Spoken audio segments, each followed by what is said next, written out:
really picking up in Germany. The guys out there in Germany are really throwing really good now, and they're starting to get into the game. Yeah. Wow. It's probably all like the beer gardens and stuff like that they have out there. So what do they probably call cornhole in Germany? Yeah. I would probably assume so. It goes well with those big beer gardens they have out there. Yeah. So you have, let's see, as far as like the U.S. goes, because I grew up playing cornhole, I'm from the Midwest. Would you say that Midwest does it best? Or is it down south? Or maybe even right here at home? Yeah, no, the East Coast and the Midwest is very, very good. Like, those guys definitely started it first out there. The throwdown here was actually, our tournament was the first organized tournament on the West Coast, so it's kind of new to the West Coast. But the guys here on the West Coast are making a name for themselves, but the East Coast does definitely have the game on lock. David, show us the guys behind you here. So is this is a father-son team here? And is this? Yeah, this is a father-son team right here. That's Caden right there. Go ahead. Hi, Caden. Yeah, that's Caden right there waving to you guys, and that's his father, Mark, right there. They're the father-son duel from Tucson, Arizona, trying to make a name for the West Coast. That's right, West Coast, best coast. Can they hear us, or can you ask them a question? Caden can hear you, so go ahead and ask them a question. What's up, Caden? How old are you? I'm 13. 13. Okay. When did you start getting into cornhole? Probably when I was like 5 years ago. When I was 8, I started playing. Wow. Whoa. Wow. And what's your technique? Yep. For all of us out there who maybe have not played cornhole before. I don't know. Just go straight back, straight forward, release it flat. Release it flat. Release it flat. Release it flat. Now, how serious is this competition for you? I mean, you guys, I imagine, have done pretty well in the past. Yeah, so when we play at home, it's when we go to like opens and stuff, when we come here, we just have fun, meet new people, just come for a family vacation. Do you travel all over the place and play cornhole? Like to all the different tournaments? We've gone to here in New Mexico. Wow. Mexico. Well, listen, you got a little spin in that beanie bag or whatever you call that thing. So there's a little bit more technique than just throwing it. And there's got to be some pretty good technique in that.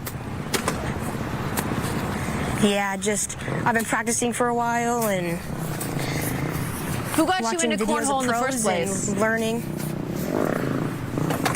My dad got into it because we're from Chicago, so he used to play a lot. There we go. And then he got me into it, so we started playing a lot.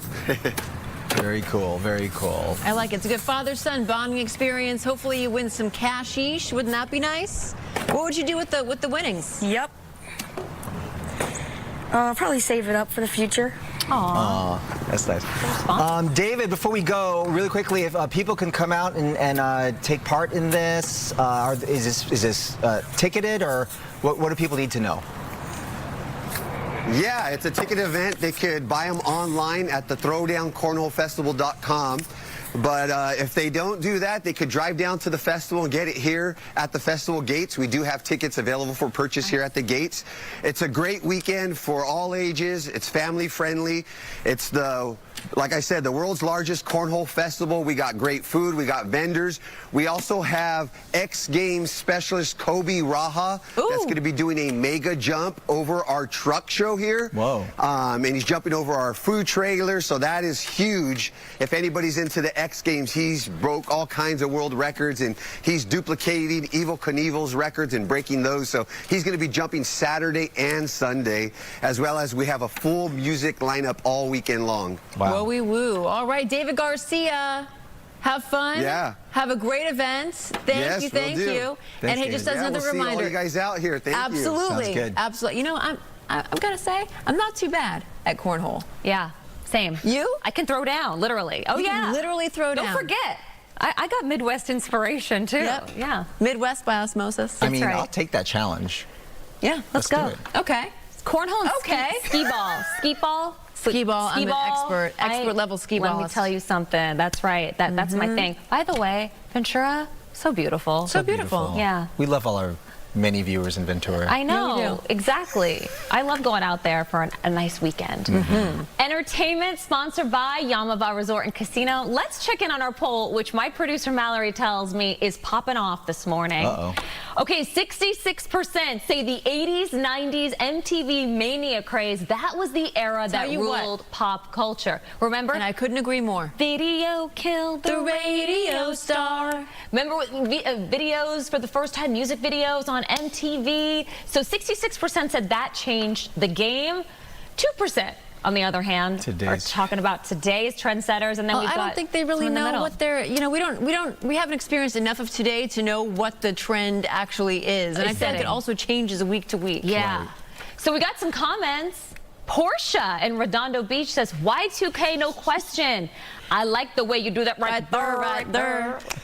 We know exactly what you're talking about, Portia. That's right. Michelle Renee from Van Nuys. 80s, 90s MTV cemented the use of visuals with music, and music videos became a new form of media, still here today. Although, I feel like it's becoming like a lost art, though, right? I know, it is. Oh, I miss those days.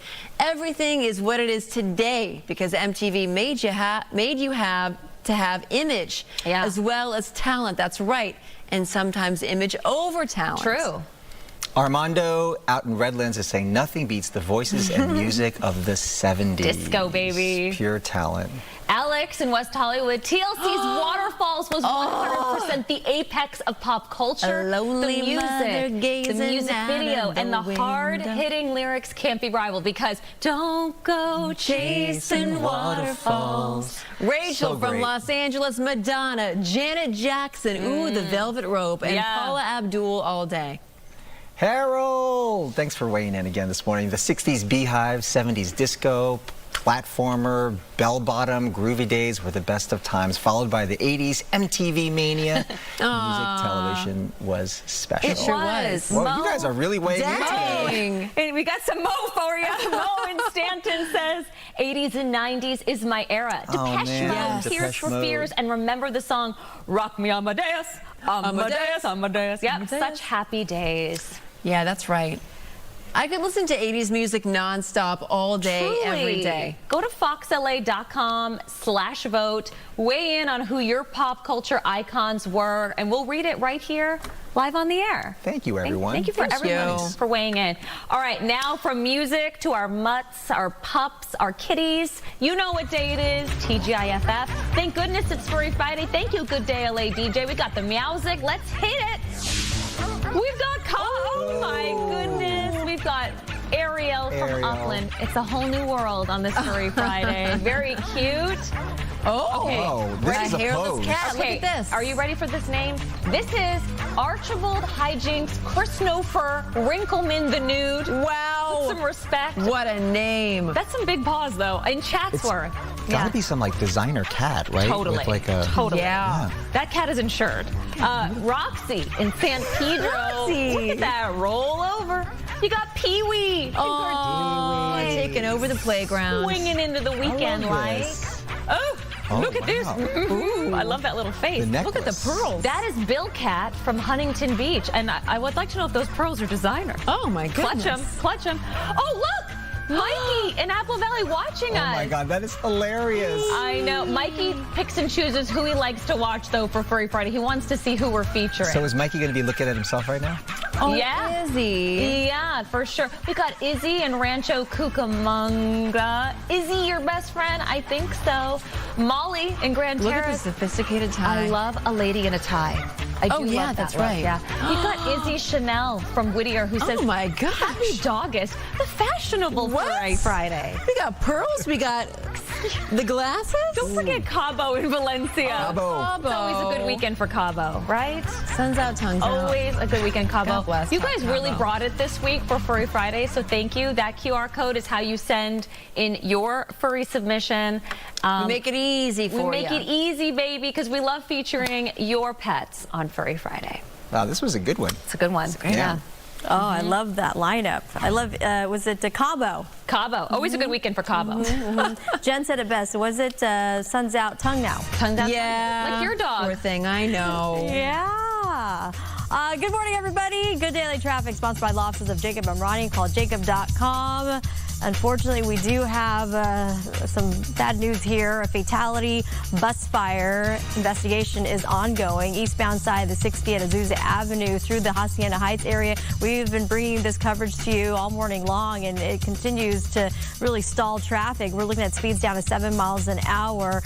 Alternate routes, perhaps take the 10 freeway is a better option, as that investigation is going to take quite a while. Big rig fire still has a couple lanes still shut down. Westbound side of the 210 at Angeles Crest Highway. You can see the backup that's still there, but at least there's 2 lanes that's going to help you out traveling through that stretch. And taking a live Caltrans look, this is the 5 at Beach Boulevard.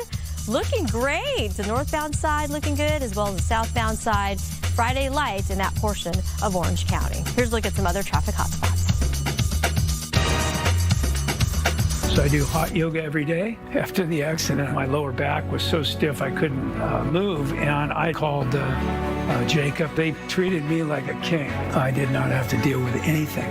If you're in an accident, call Jacob. Call Jacob.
And welcome back. Good Delay Weather, sponsored by Larry H. Parker. And here's a look at our weather headlines. Hotter than normal. That's going to be the pattern extending all the way into the weekend and into next week. Temperatures actually expected to continue to rise, and we're going to pull in some monsoon moisture, and that's leading to these muggy conditions and the possibility of an isolated shower for mainly our mountains and our deserts. Temperatures will set to soar 90s and triple digits continue. And here's a look at our Ontario temperature trend. blend here. 100 degrees, bouncing to 103, and eventually getting as hot as 104 degrees. So the heat not going anywhere anytime soon. It's all courtesy of this area of high pressure centered right around the four corners, and that wraparound flow is dragging in the influx of moisture, and that's what's leading to not just the heat, but yes, the muggy and uncomfortable conditions. It stays in place all the way through Sunday, and the temperatures, again, as I mentioned earlier, getting hotter. We have extreme heat warnings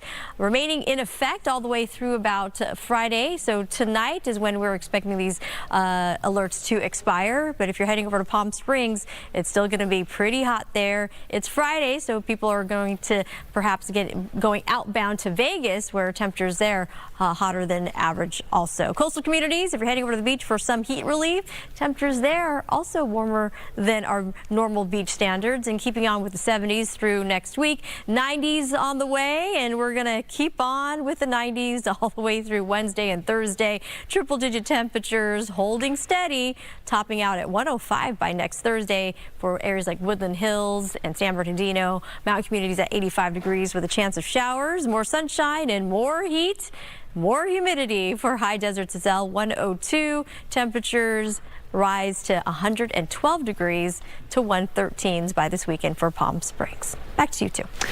All right, thank you, Samada. Parents, if you're watching us, your kids Here we go. are in class, right? They should be. And for families who have older kids, the back-to-school season may include some costly tech devices. Techish.com's Jennifer Jolly here to show us that one simple tech tool can help you find the best deals and the right fit for your family. What is that tech tool? This is the year to put AI to work for Yes, you. I please. know. Everybody has that.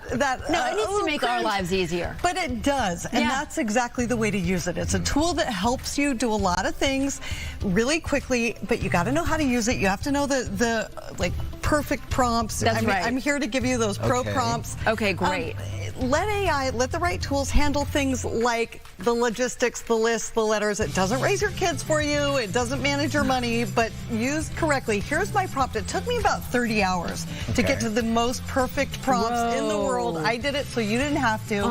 You upload your school supply sheet. High schoolers, college, when you have really expensive things on that list, you can go to my website and cut and paste, but that's the prompt that you see on your screen. Take a picture of that, by the way. Yeah, take a picture or go to techish.com. Just cut and paste it right into your own ChatGPT.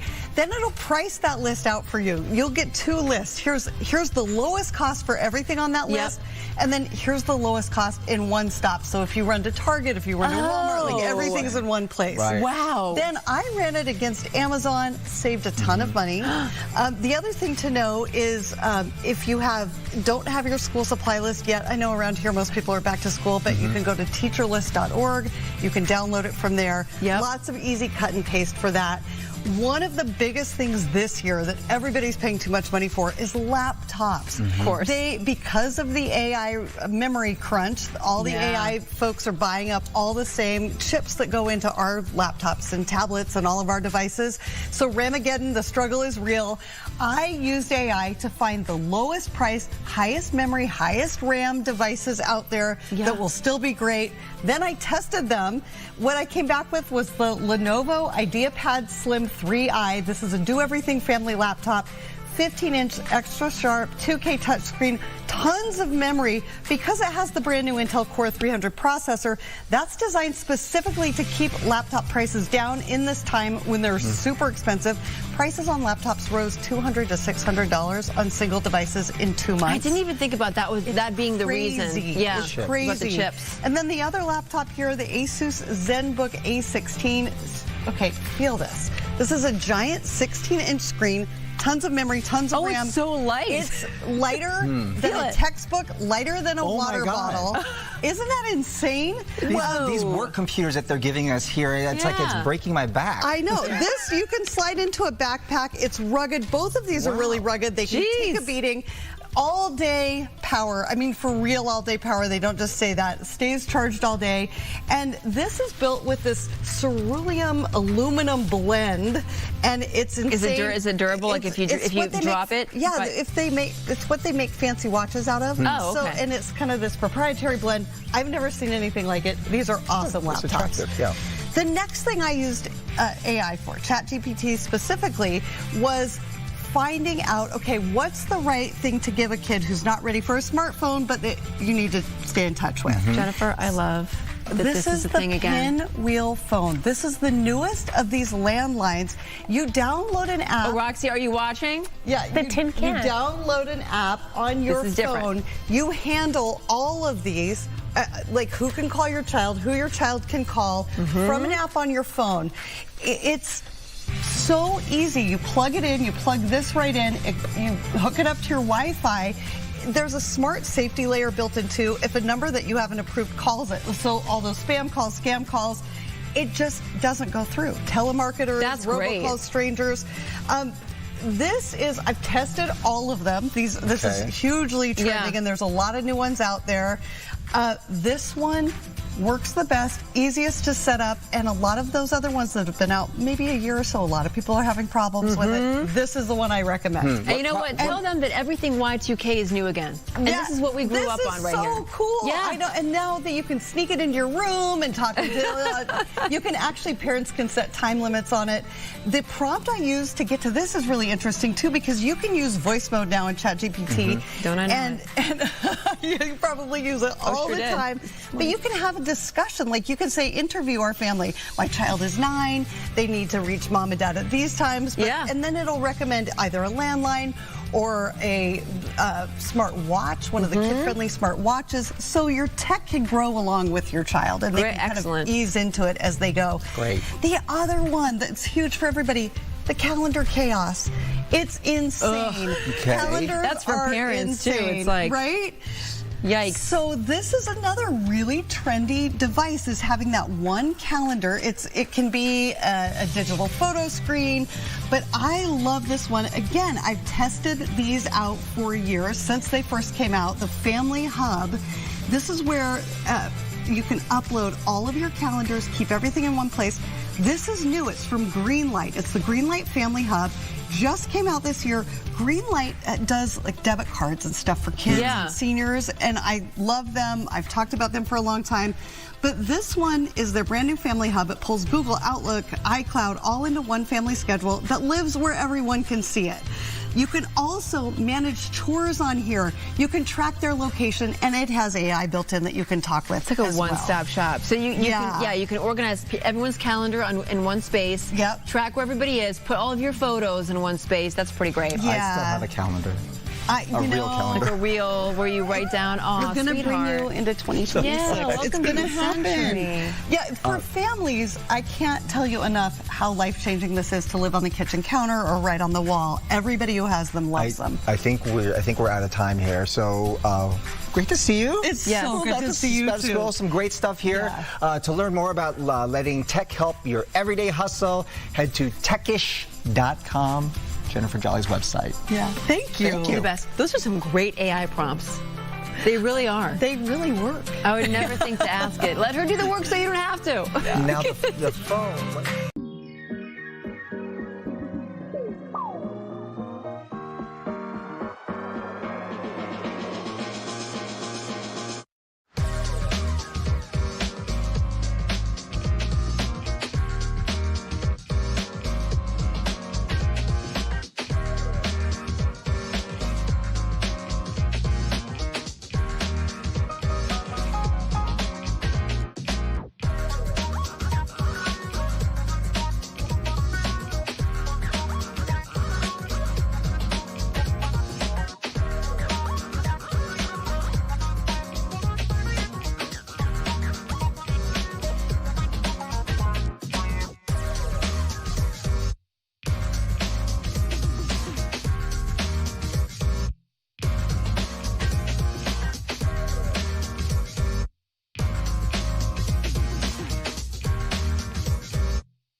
Good morning and welcome to your Friday. Let's get right to breaking news right now in Hacienda Heights. One person killed this morning after a tour bus caught fire on the eastbound 60 freeway. Gigi Gracia live in Hacienda Heights with more on what we know at this hour. Gigi?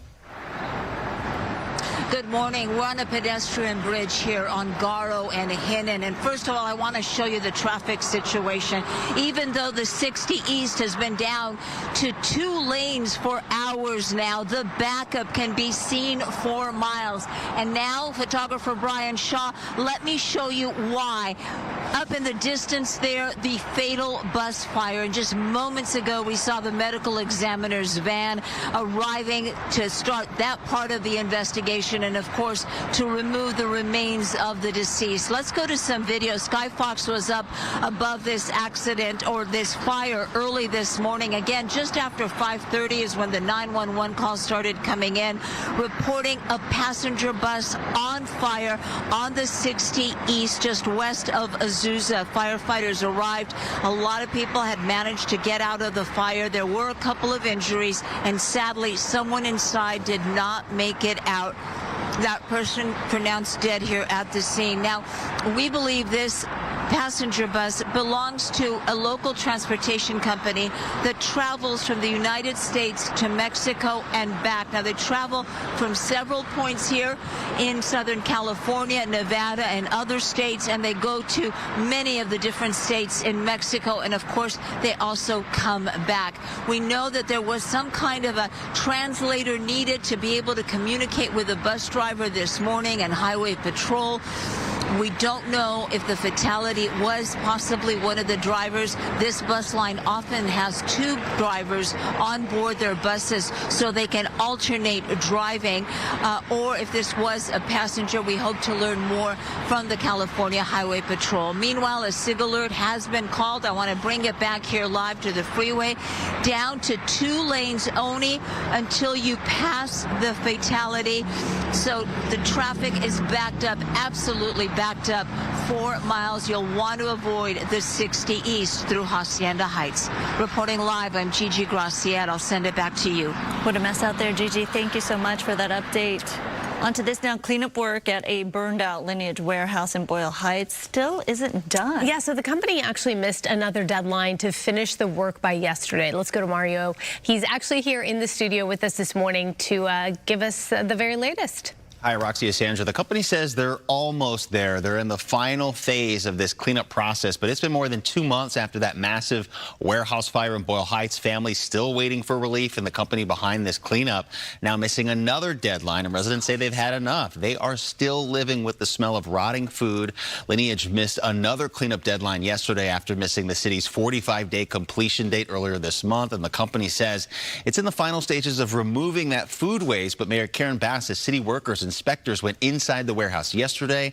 They found food still inside. Residents have reported flies and rats along with health problems they believe are directly connected to the conditions after the fire. You can feel it, you can smell it, but not like before, obviously. But still.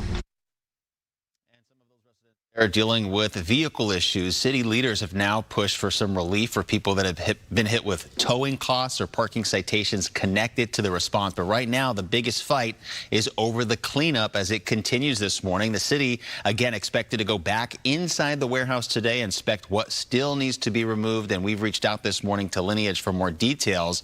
But as of right now, Sandra and Araxia, they say they are near completion, but still no definitive timeline here. And that could be very frustrating. All right, Mario, thank you. We're getting a look at the peacock that was injured in a shocking attack in Pasadena. New video showing the beloved white peacock receiving care at the Pasadena Humane Society. Vets say Sugar is more active, eating normally, and his swelling is going down. Home security video caught a postal worker throwing a rock and hitting the bird with a club. Postal authorities have not yet identified the mail carrier in this video. An animal cruelty investigation is ongoing.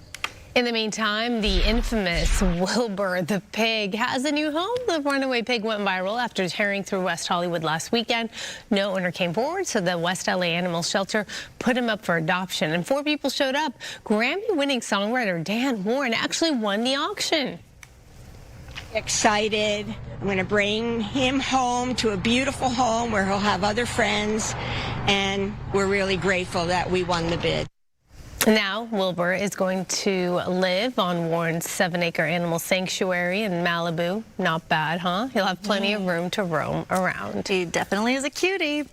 All right, you'll want to avoid driving the southbound 405 freeway through the Sepulveda Pass this weekend. Starting at 10 o'clock tonight, Caltrans will reduce the southbound 405 to 3 lanes to do pavement work between Ventura Boulevard and Mulholland Drive until 5 o'clock in the morning on Monday. The Highway 101 connectors to the southbound 405 and 3 off-ramps in that area will also be closed for the weekend. The northbound 405 will not be impacted by this weekend work. All right, let's talk about the roads on this Friday. Samada here with us. What's going on? Happy Friday, by the way. Happy Friday. Unfortunately, not so great on the roadways. Good day, weather conditions. We do have another round. Oh, it's traffic. Traffic and then weather. We'll get to all that.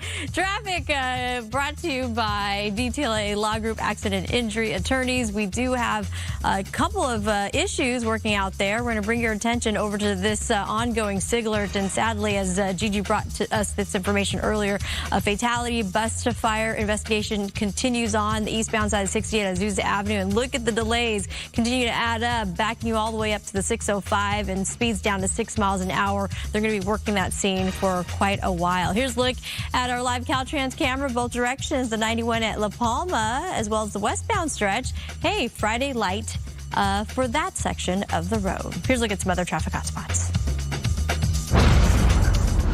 This broadcast is locally sponsored by DTLA Law Group, Auto Accident and Injury Attorneys. Have an injury? Text Injury Help to 40222 or visit us online at calldowntown.com. Message and data rates and usage may apply.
One of the best-known names from children's literature was born on this day in 1920.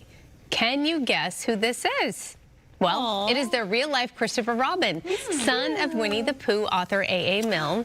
When Christopher was a year old, he received the stuffed bear as a present, and he kept collecting stuffed animals, inventing voices and personalities for them, which inspired his dad to then create the characters we all know and love. Yeah, the man who illustrated those books used Christopher and his toys as the models. The original stuffed bear now lives at the New York Public Library. Oh, adorable. I didn't know that history. Very nice. Yeah.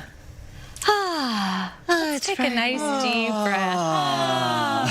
Can we get a little spa music? Maybe just a little hum. I guess not. All right, it's all right. No. Thank you. Yeah, let's. Bob, we're going to have a nice, relaxing weekend. Thank you for being here. You're starting early. Wow. Entertainment is sponsored by Yamava Resort and Casino. We all need a partner in crime. Come spadre. Someone we can rely on through the rough times and the relaxing times, ladies, right? Deep cleansing breath.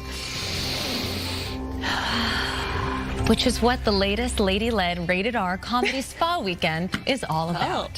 Okay. Okay. I miss my kids. What? No, I don't miss my kids. Is that Mel? Everyone will identify with one of the characters. Yes. Like we all see ourselves or people we love in these yes. like these people. I know, but I was talking to your director and producers, and I'm starting to think now,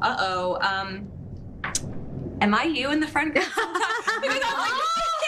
I'm like, it had me thinking to myself, hold on a second. I know where I stand in some friend groups, and then I don't know where I stand in the other. And they said, well, if you don't know, then you're I've questioned this very thing too, quite frankly. Like, am I the one? That's an eye-opener. But not in every friendship group, only. Right. But wait, Certain it does speak to how we overanalyze our positioning. Like, I've always been against bridesmaids. Like, the concept, ranking your friends.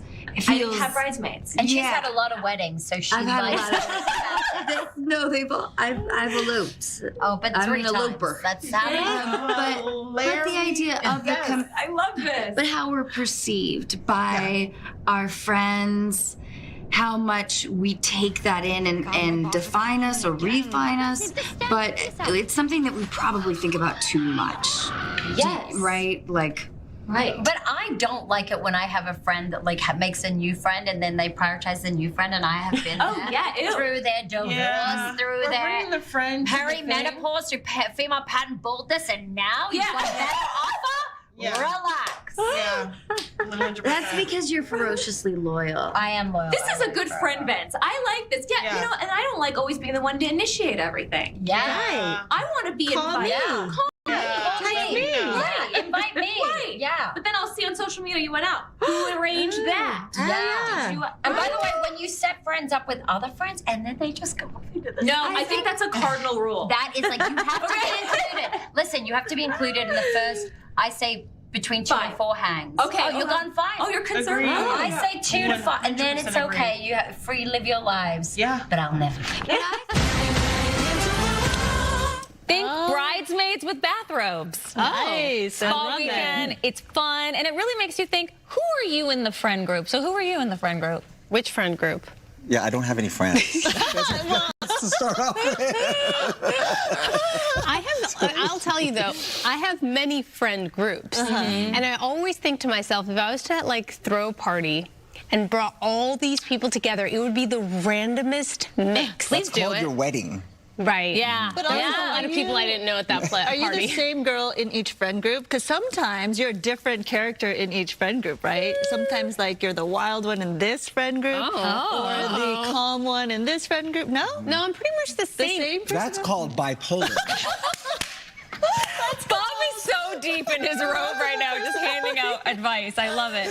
I'm pretty consistent. But you have a variety of friend groups too. I do. Yeah. You know, they're just like childhood friends, friends you made in college, the mom friend group, the work friend group. There's just so many groups. Well, do you agree, like, if you have separate friends and then they become friends, would you get jealous if they hung out without you? Well, can they just invite me anyway, and I won't and go? then say no. Why don't you Yeah, get jealous, at least though? I mean, Because if they're we're just women, hanging. okay? at least recognize the connection here. Who brought you together? Who brought you together? Like if it's the friend something, broker. if they want to do something that I'm not interested in, they do it together. I don't think that would bother me. But I think it's always nice to just include people. They don't need to come. Right. But it's nice to be included. Yeah, it's like not that hard to just extend an invite. Okay. You know? Bob, you need to provide one relaxing tip before you go. Let me think. We got to with your tea.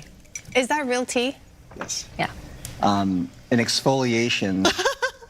Sometimes the exfoliation smooths out. What do you mean sometimes, always? That's what You need the mic. exfoliation does. Go on. And a good infrared treatment helps the plump. Do you have one? Wow. You do the red light therapy? I haven't yet. Do you slam your face into ice bucket of water every morning? No. Oh. You know what that does, great right? skin, though. Yeah, you do. I don't Do you know what do that does, anything. though, for you? Hmm? The ice bucket? What does it It do? wakes you up. What You does don't it know. do? I don't know. It closes your pores. Oh, really? To, I tight like this. skin. DeCastro's I'm trying to help de-stressors. It's good. DeCastro's de-stressors. Thank you, Bob. Namaste. Namaste. Namaste for the rest of the segment, I guess. Let's go. Then after that, just have a good drink. That's your answer. That's how I love it. Wait, don't Wait, no, I was kidding. Stay for the rest of this. We got our checking on our poll, Bob. Let's see where we're at. Which era ruled pop culture? 70% are saying 80s, 90s, MTV mania. You agree? Yeah. Totally. I want my MTV. And thank you. Wow, Sandra, good job. It's like Freaky Friday. I love it. Justin in LA, 80s and 90s music still stands up to this day. The golden age of 100%. hip hop, rock and pop. Y2K ain't got nothing on me. Diana, Santa Ana, King of Pop, MJ, Queen of Pop, Whitney, Princess of Pop, Britney, Christina, Jessica. Yeah. And Nancy from 29 Palms, love jamming out to the 80s and 90s, especially when I'm cleaning the house. It's always a good time. I love that my kids appreciate 80s music, let me just say. Good morning there in Santa Ana. 80s, baby.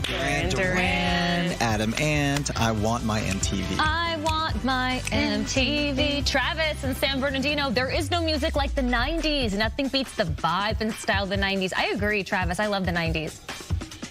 Jaya from Lakewood, In Excess, The Police, Tears for Fears, U2, all cruising bands. Oh, there's so many. Angelina.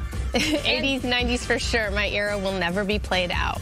Yeah, looks like 80s and 90s. And we are ladies from the 80s. Yeah. Are you an 80s man? Yeah. Okay. Yeah. 80s all the way. Want to take us out with your favorite 80s song? Take on me. Come on, Bob, you sing. Come on. I don't sing. Yeah, you do.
2 new mazes are coming to Knott's Scary Farm this year. They're called Inked and Unearthed.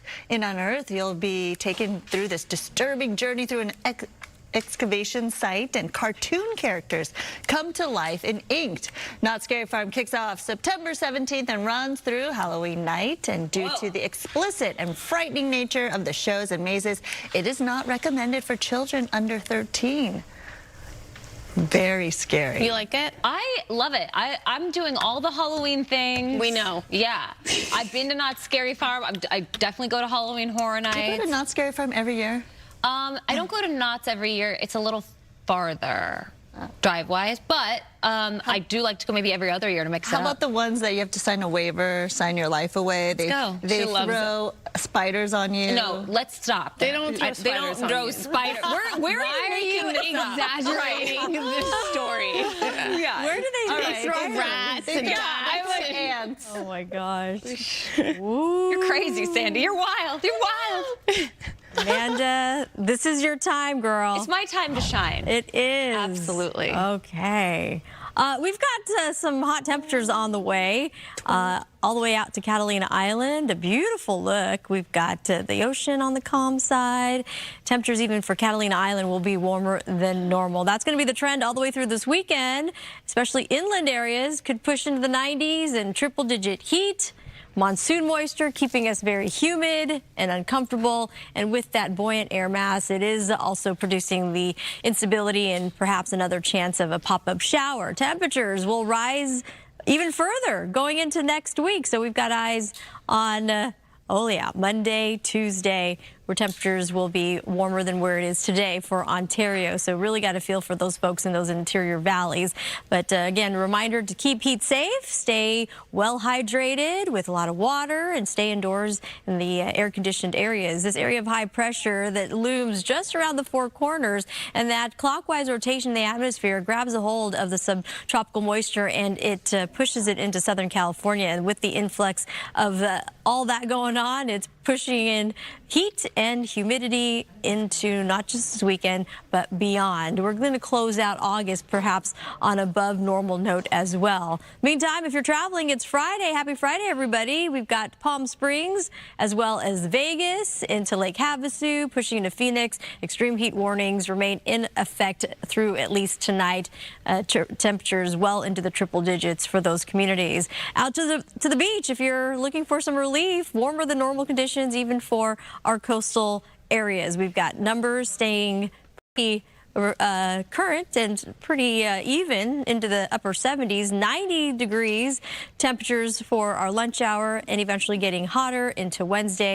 And interior valleys, Woodland Hills, we're talking about Agora Hills, out towards the IE, 102 with a 10% chance of showers. And look at the triple-digit heat. It continues on all the way through Thursday with the humidity, also variations of it sticking around. Mountain areas, 54 degrees, at least the overnight hours up in the high country are a lot cooler, but daytime highs will remain in the 80s with the chance of thunderstorms also pushing into next week. High deserts, Antelope Valley, Apple Lucerne Valley as well, 102, triple-digit temperatures for the next several days and beyond. Low deserts, Palm Springs, 112, and we are moving higher to the 1-teens. More sunshine, more humidity if you're heading over, again, to our desert areas. Keep with us. We've got much more news, weather, and traffic when we come back. Don't go anywhere.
breaking news. Let's go up to Stu and Sky Fox, checking out that situation in the city of Industry. There's been a deadly bus crash there. It's been closing lanes for quite some time. Stu, what's the very latest?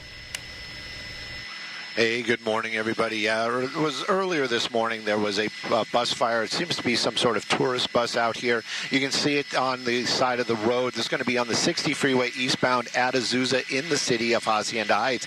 Now, as far as a collision goes, as we understand it, there was no actual crash. The bus did catch fire.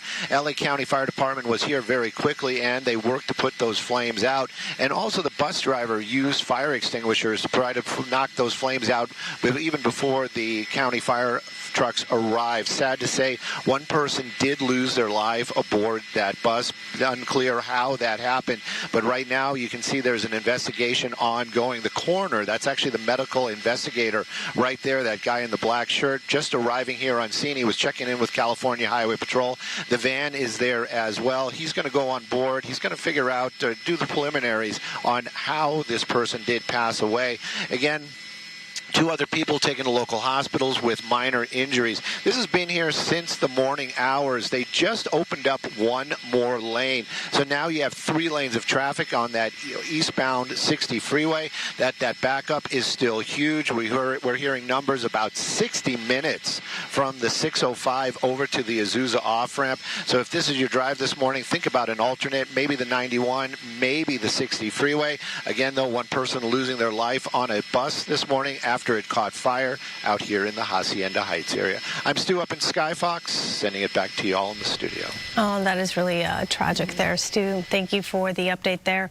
We do have another deadline that has come and gone for Lineage Logistics to finish removing rotted food from its burned-out warehouse in Boyle Heights. But the cleanup work is not done yet. And Mario, you're here with all the details, the timeline, the frustrations, all of it. Yeah, and as you can imagine, residents are growing more and more frustrated with each deadline that passes. And you just said another one has come and gone. So right now, the cleanup is still continuing. This morning, still no definitive answer on when it'll be complete, when that terrible smell of rotting food will finally go away.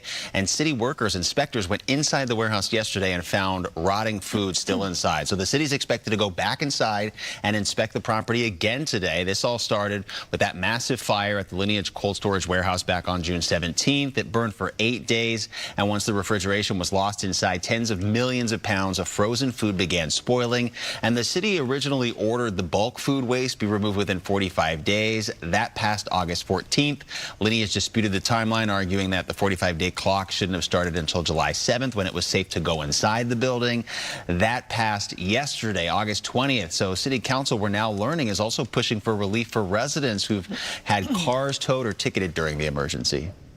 When all this thing happened, I asked to the fire department, I had to move the cars, and they told me, no, that's okay. Okay, I left over there because I was parking over there. And then, yes, one day the police came just like that and take the vehicles away.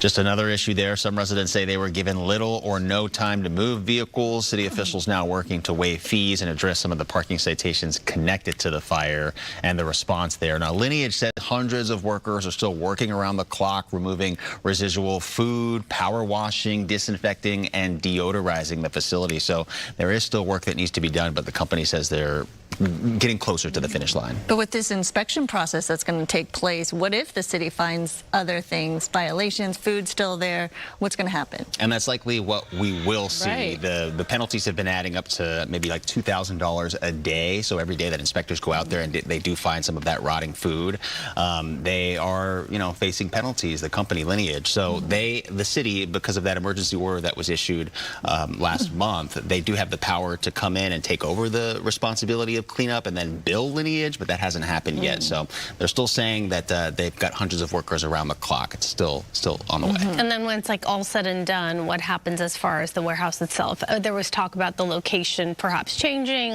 What's the word out on the street about that? Well, it's clear the residents there, they don't want Lineage to rebuild and operate in the same location, but as of right now, that's their plan. They did file for the permit.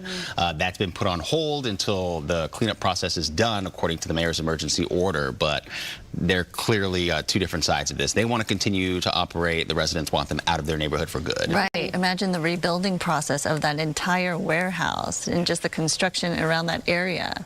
That'll be a big, big nuisance for residents there, too. And still issues 2 months later, over 2 months. Right. All right. We'll see what happens. Thank you so much, Mario. New developments in a frightening series of incidents in Philadelphia, and police say the man wanted for terrorizing people while wearing a creepy doll mask, he has ties to Southern California. Not good to hear. Let's go to Gigi right now, who has more about the suspect, what we know about this individual so far. If Zymire Hughes was trying to scare people, make them run, who's scared now? Who's running now? Today, the manhunt is on from Philadelphia to Los Angeles for 22-year-old Zymire Hughes, accused of terrorizing people in Philadelphia's Center City area. Terrorizing, assaulting, chasing, and threatening random people, all the while wearing a Chucky-like Halloween mask.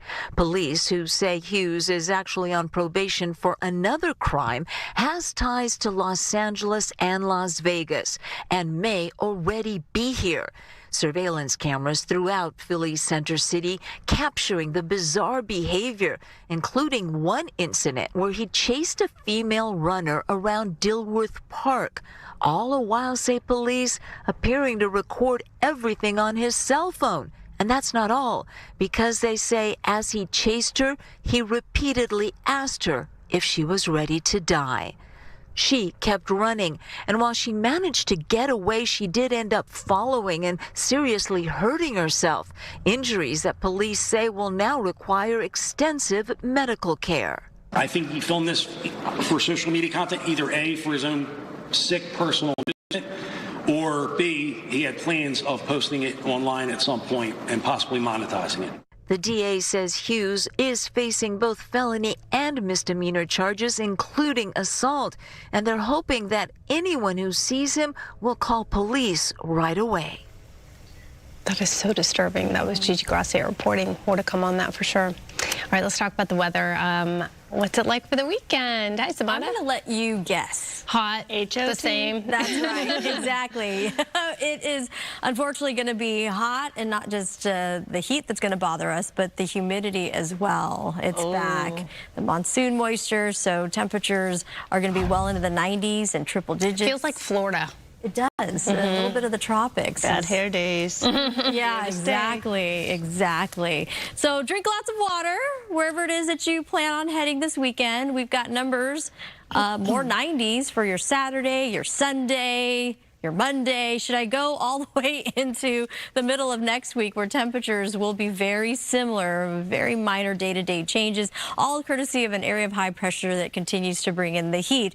And we're also tracking the last 24 hours today, at least at this hour, hotter than where it was yesterday by 6 degrees for Burbank, hotter by 4 degrees in San Bernardino, and even out towards Torrance, 2 degrees warmer than normal. Area of high pressure is also helping to pull in that influx of moisture, and that's leading to some isolated showers, mainly for our mountains and our desert communities. But some of that did filter over into a portion of the IE.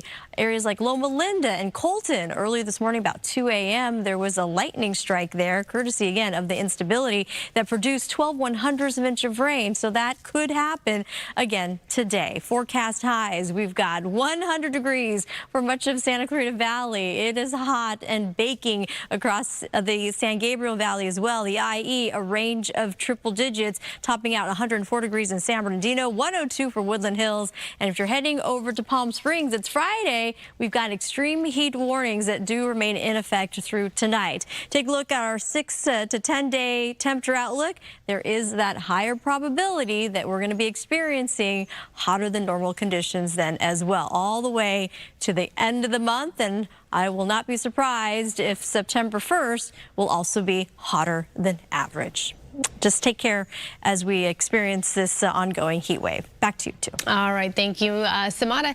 A children's class project that turned an empty piece of dirt on a New York City sidewalk into a mini farm gets destroyed by a vandal. That's right, a whole neighborhood is upset over this, and the teacher is hoping the community will provide some answers. Kelly Kennedy has the story. Corn on the curb of NYC became corn in the trash can within minutes once this guy got his hands on it. Fox 5 obtained exclusive surveillance video from a business across the street that shows the vandal in the act. It's so upsetting. I mean, who would do something like that? I mean, this is a kid's project. It's fun. It's not hurting anyone. Now, as you can see, the corn stalks are up at 2:52 Sunday afternoon.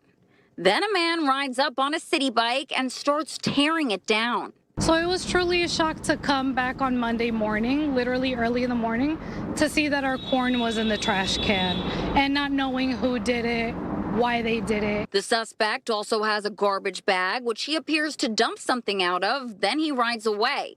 The corn was part of a school project with the Mis Amiguitos Montessori Spanish language program. It's a small family-run program at 84th and York, and they tell me for the last 5 years, they've been using the tree bed outside their school to teach their students about plants and about growing food. They help to, and we've been enjoying construction of the corn curb district become famous on the Upper East. Loved coming by and checking on the corn, seeing where it was kind of cool, normal. It's really fun, and I grew up in the Midwest, so it was really fun to see and remind me of home as well. Well, grow the corn or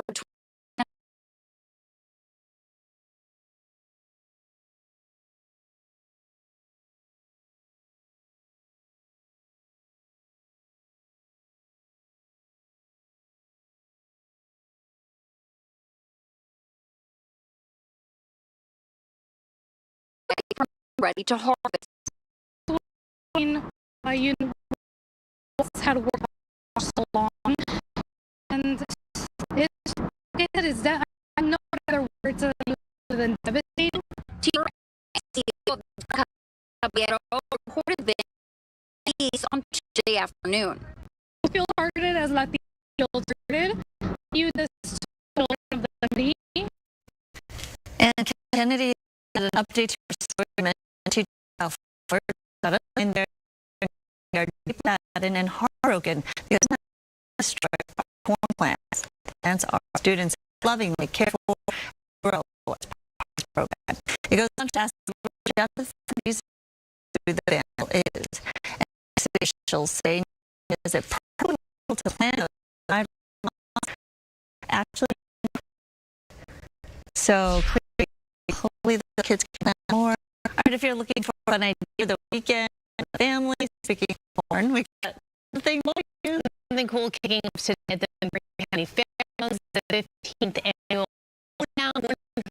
festival, one of the largest pop professional, as well as amateur cornhole players in the country. More than 700 teams compete, hundreds of thousands of prizes, and that all. There's even a motorcycle show featuring motocross stunt jump. And he's joining us now live from the festival with the founder, John Karayan. Good morning to both of you. Morning. Hey, howdy. Raha over here. Oh, Raha. I'm jumping a 250 foot. Yeah. Whatever.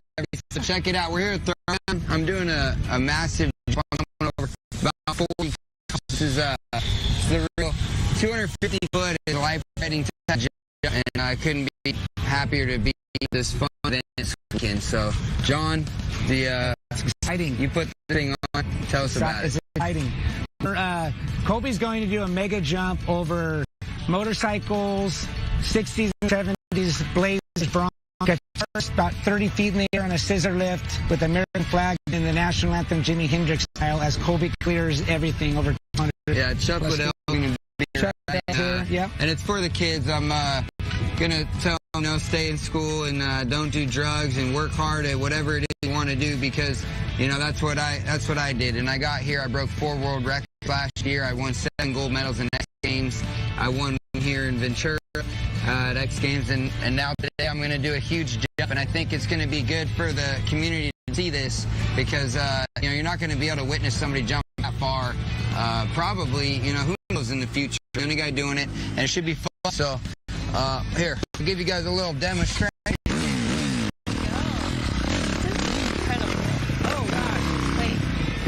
He's a maniac. You ready? Yeah. Oh my goodness. This one's for the kids. Ready?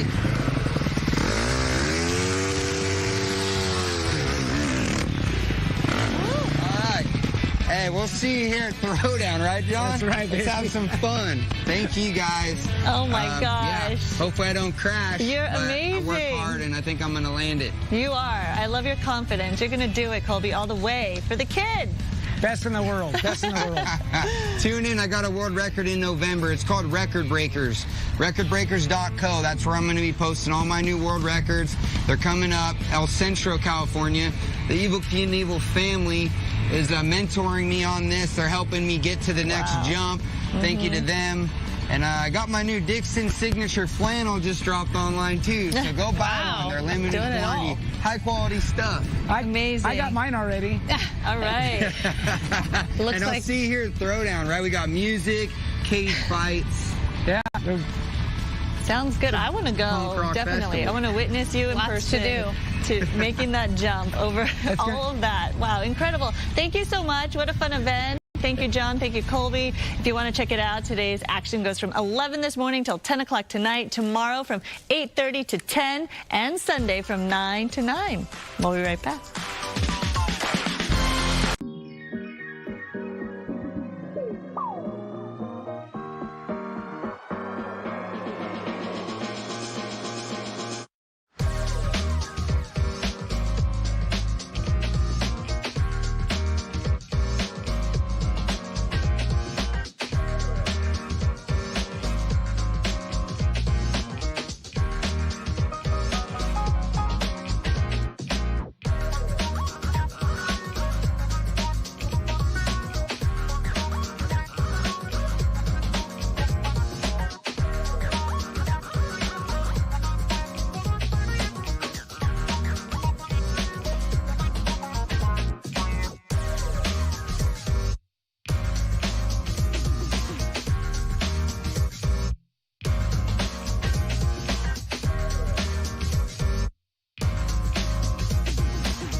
Freedom 250 Grand Prix.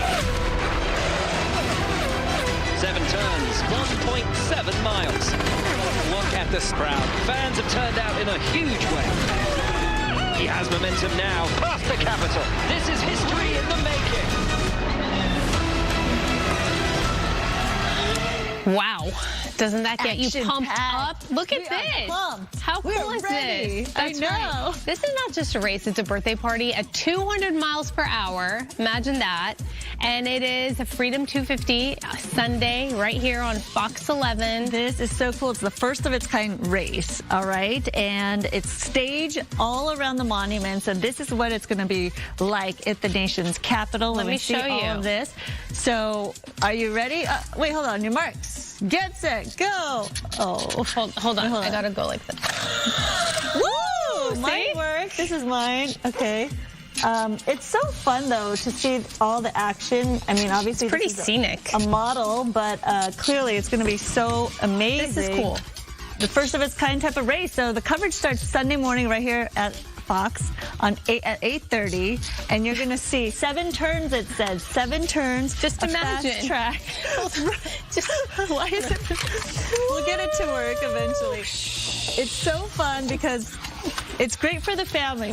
My son has a racetrack like this. He does? You should have brought it in. Yeah. It gets fickle. But look at the lights. Cars just flying. Woo! We'll make it work.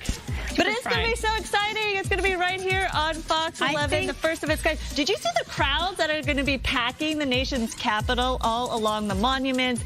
It's going to be an amazing track. The 7 turns are just so the exciting. fact that, like, this is the background to all of this is pretty incredible. It's really beautiful.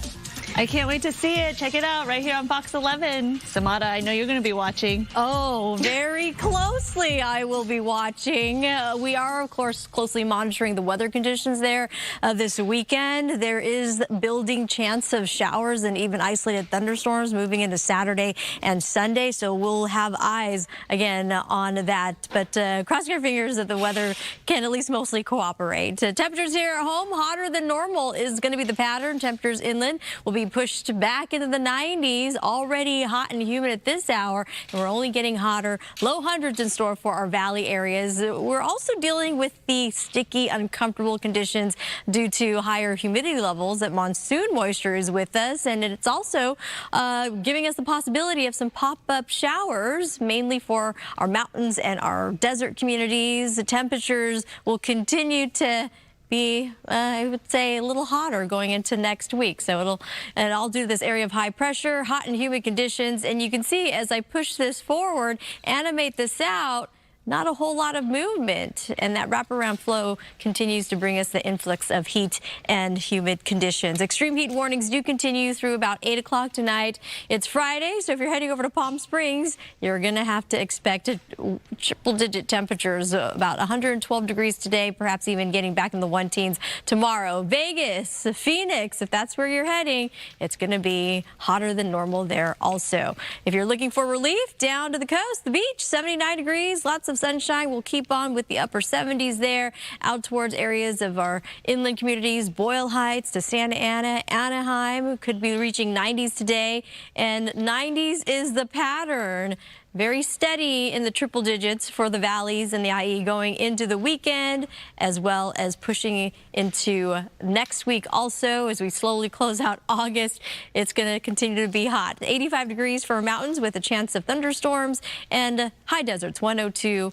As I pointed out earlier, Palm Springs, 112 degrees. Stay heat safe, everybody. Hydrate. Back to you, too. All right, Samana, thank you. So millions of Americans use wearables or other tech devices to track metrics like exercise, eating, and sleep. But Fox News correspondent CB Cotton tells us the devices could actually be counterproductive for some people. I track my sleep. I track my workouts. I track my heart rate. I track my blood work on a monthly basis. And she's not alone. 64% of people start their days with tracking some sort of aspect of their health, whether it's sleep, their physical activity, their heart rate, how many calories they're eating. While monitoring these metrics can lead to healthy habits, they can also cause stress, dread, and self-doubt, known as optimization anxiety. 58% of Americans say they feel overwhelmed by the volume of health advice and optimization trends, according to a new study by Naturepedic. Constantly looking at your devices to see how many steps you've taken or how many calories you burned that day. I think that's, probably exacerbating the situation. This growing optimization anxiety is impacting well-being and sleep, prompting more than 1 in 3 Americans to stop tracking a health metric because it made them feel worse mentally. Sometimes I just feel like it's too much. Content creator Katie Mullen is among them, recognizing the hold this data has on those who use wearables as a goal instead of a tool. I don't think these things are bad. I think the obsession can be where it kind of goes wrong. Things that are supposed to ease your anxiety and help your wellness are the things that are stressing people out and are giving people anxiety. And that wellness burnout is especially true in the bedroom. More than half of adults track their sleep, with 2 of the top 5 health concerns relating to slumber. Focusing too much on those numbers can lead to anxiety about achieving a perfect sleep score, or orthosomnia, which can ultimately disrupt a person's rest. Sleep is one of the most important things you can do. It really does balance out the rest of your day, and it really is more of a cornerstone. You tend to make better health choices if you're getting good sleep. To take the stress out of sleep, limit checking your score, especially right before bed or first thing in the morning. Keep a consistent bedtime and reduce screen time.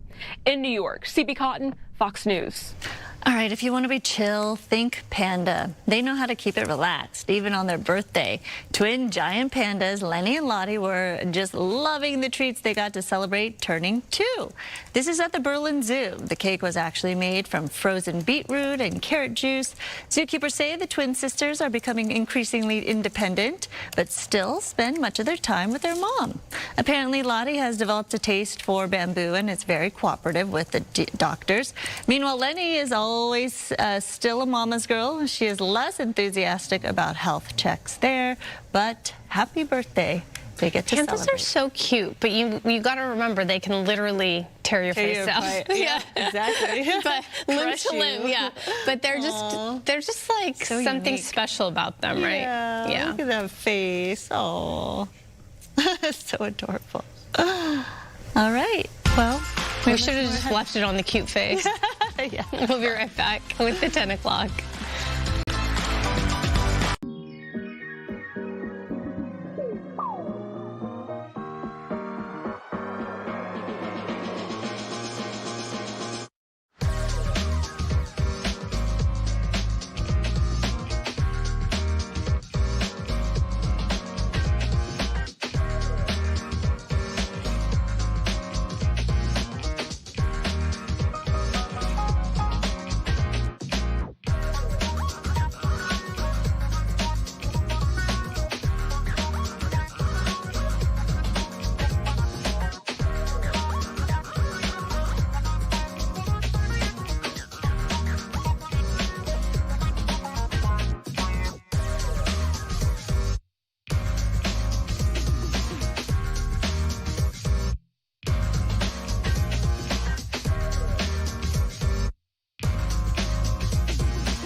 Good morning. Welcome to 10 a.m. on this Friday morning. I'm Roxy Carpadian. And I'm Sandra Enda. Thanks for joining us. We have some breaking news in the San Gabriel Valley where one person was sadly killed this morning after a tour bus went up in flames on the eastbound 60 freeway in Hacienda Heights. Gigi Garcia is there live with more on what we know at this hour. Gigi?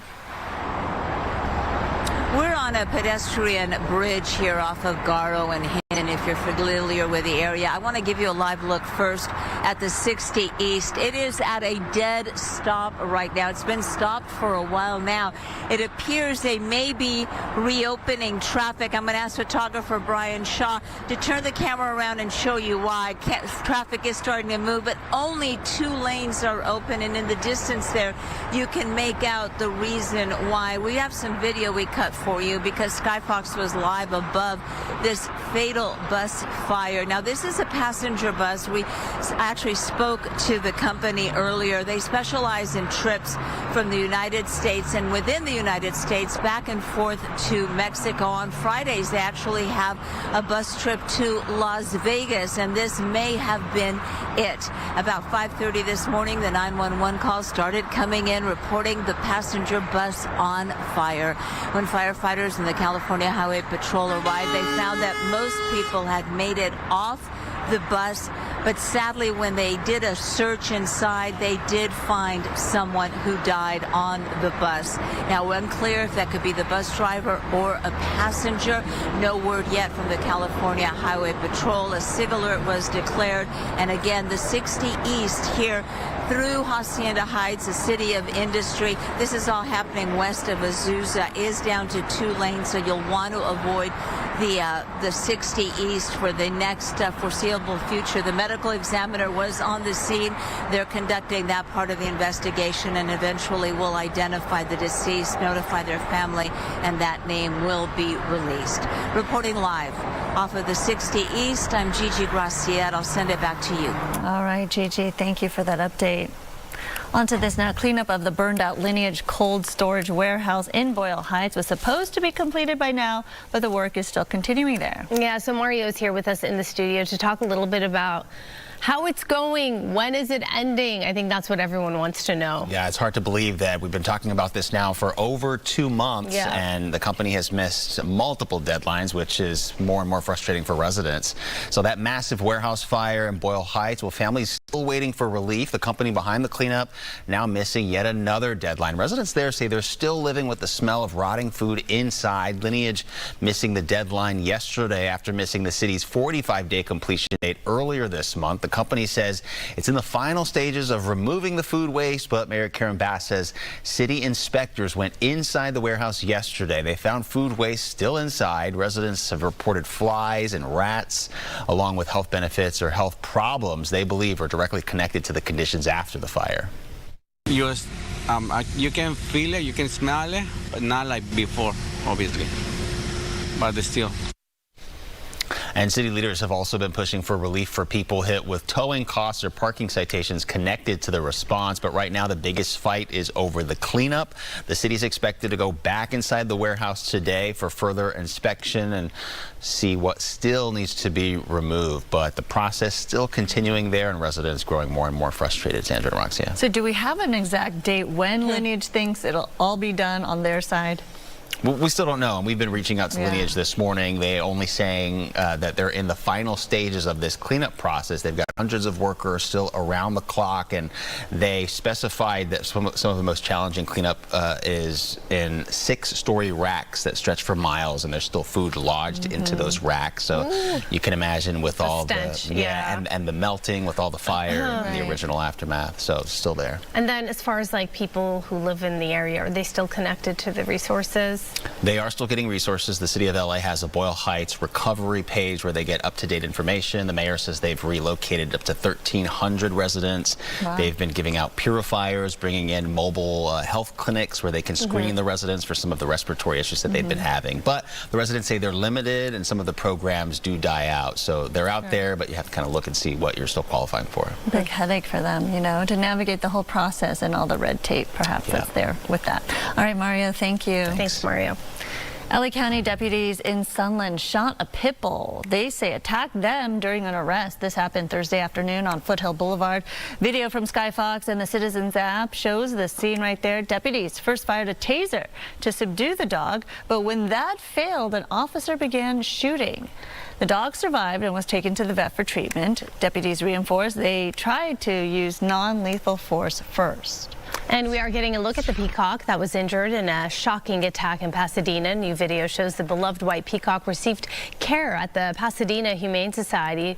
Vets say Sugar, that's the name, is more active, eating normally, and the swelling is going down, so that is good news. Home security video, this shows that moment the postal worker threw a rock and hit the bird with a club. Postal authorities have not identified the mail carrier in the video. An animal cruelty investigation is ongoing. A surge in digital advertising kiosks and screens in Inglewood has some people complaining their city is being overrun by billboard blight. But I don't understand why they're here. I don't like them. You don't like them? Why not?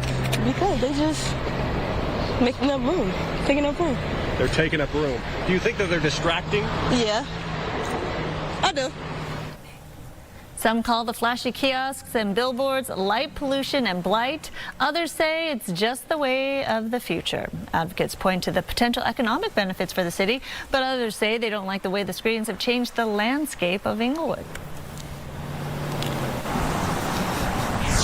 Reminds me of Vegas.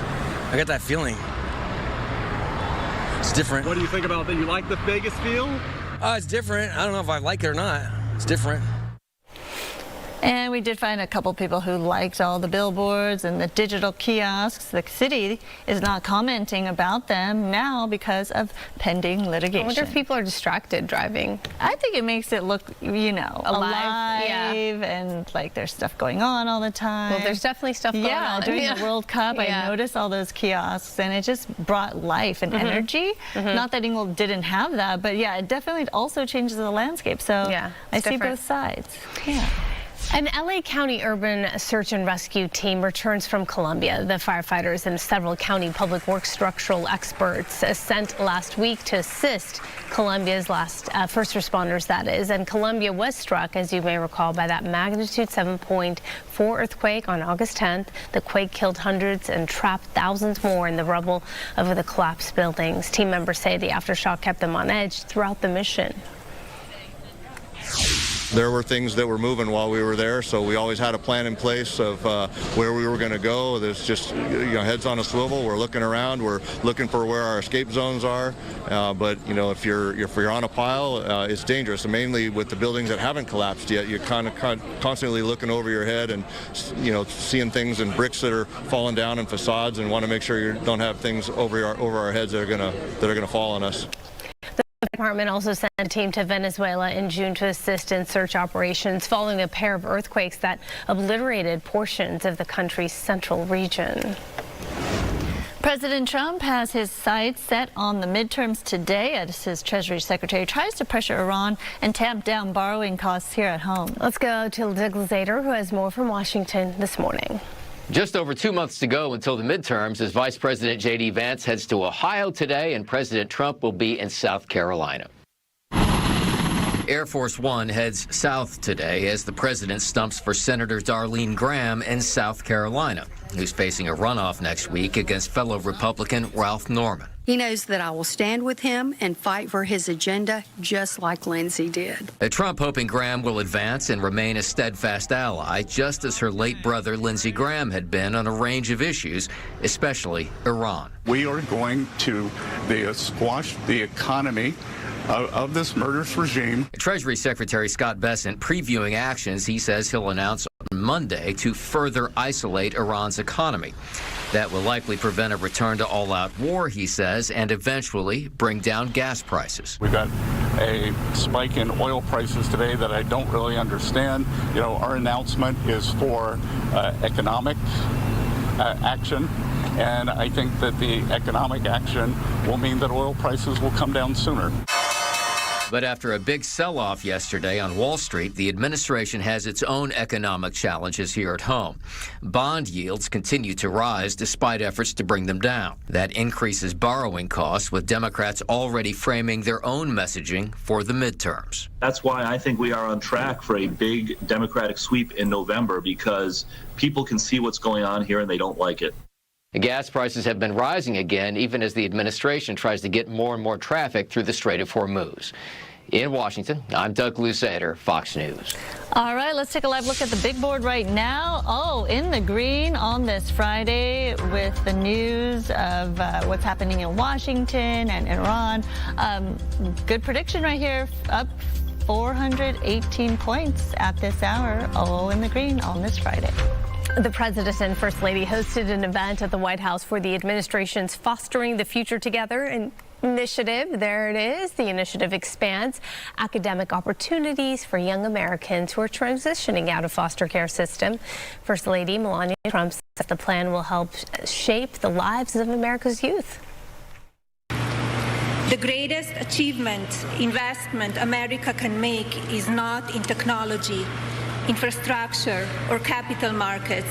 It's our children. We are at the beginning of an era defined by artificial intelligence, robotics, and industries that have yet to be imagined. But America's greatest competitive advantage remains in its own people. The event comes ahead of the Freedom 250 Grand Prix, which is set to take place this weekend in D.C. Ahead of the race, IndyCar and our parent company, Fox Corporation, they teamed up to help support this initiative. The First Lady announced the two companies donated $2 million in scholarships.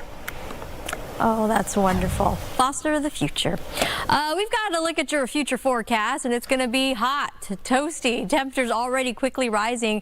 88 degrees currently in San Bernardino, 77 degrees in Santa Ana, and we are looking at even our beach communities. Huntington Beach, mid-70s, getting close to 80 degrees for the LBC. Temperatures will continue to climb into your lunch hour, closer to 80s at the beach. Inland spots, we're going to be pushing those numbers into the 90s. Triple-digit heat for valleys in the IE with the humid conditions, and even a 10% chance of a pop-up shower is possible, or an isolated thunderstorm, kind of similar to what we saw earlier this morning right around 2 a.m. in the Colton and Loma Linda area, where a lightning strike occurred there, and rain came down pretty quick and accumulated 12/100ths of an inch of rain, possible for our mountain communities as well later this afternoon. High deserts at 102, temperatures for the Palm Springs area 112 degrees, and the Coachella Valley still under extreme heat warnings through tonight, so just be mindful that's where you're heading. High pressure is a system that is continuing to bring us the influx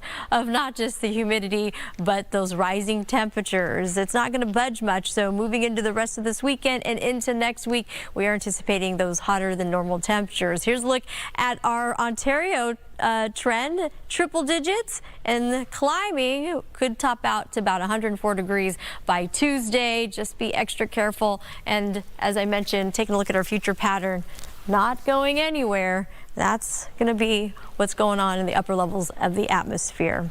We also have you covered with traffic conditions. Good Daily Traffic, sponsored by My Home Sold.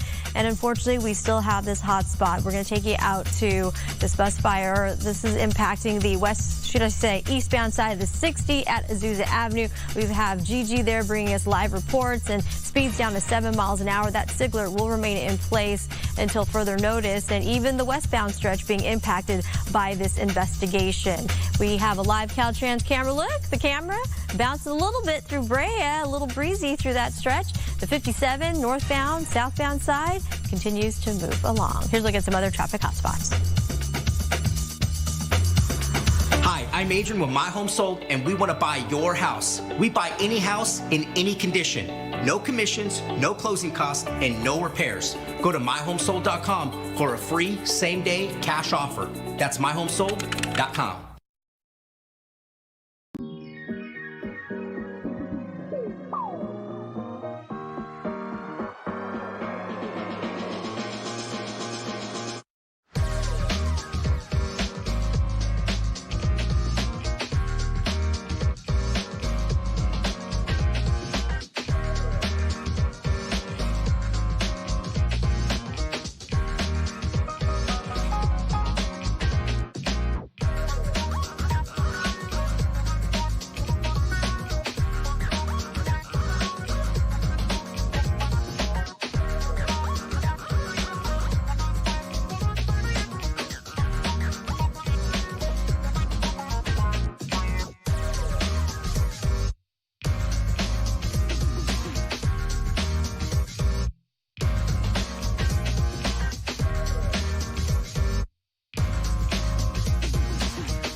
YouTube.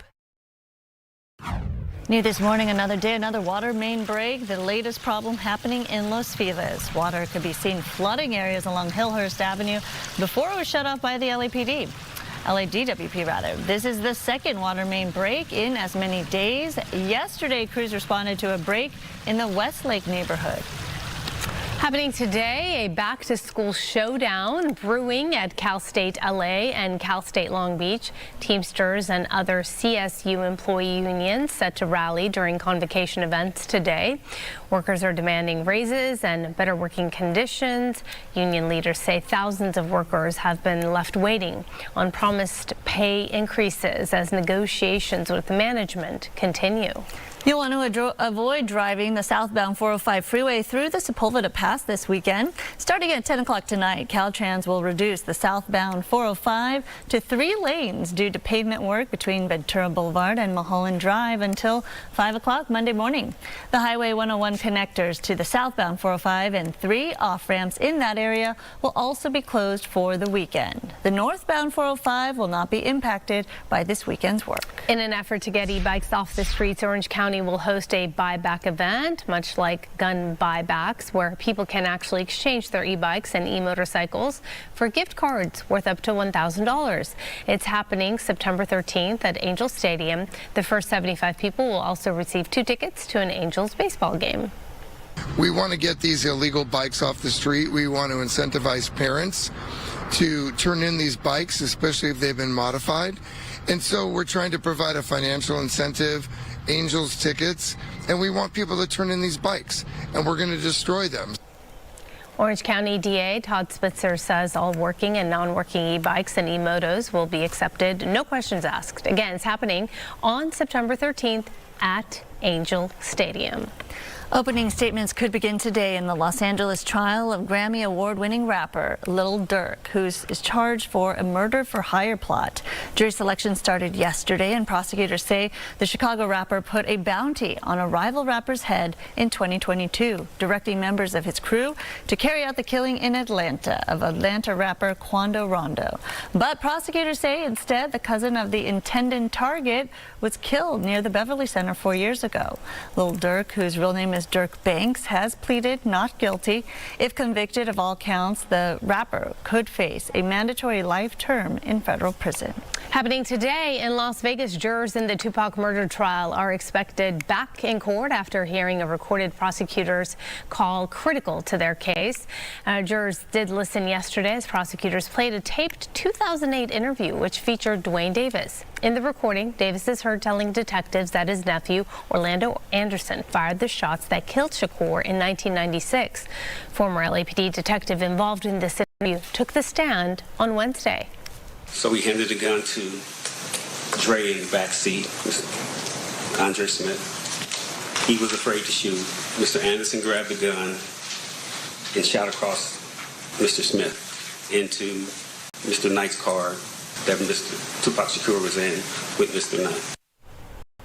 In the recording, detectives are heard telling Davis that their discussion was confidential, and prosecutors say that Davis later discussed the killing publicly, allowing the interview to be used at trial. Davis has pleaded not guilty. More recordings are expected when court resumes today.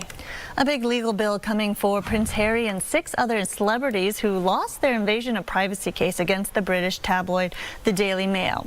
Prince Harry and Elton John were 2 of the big names who brought the case forward, but the court rejected the claims. The paper and its reporters engaged in unlawful activities such as phone hacking. The 7 who brought the suit are now on the hook for about $13 million in legal fees. The judgment comes 2 days after Harry and his wife Meghan Markle announced they are moving back to the UK from Santa Barbara.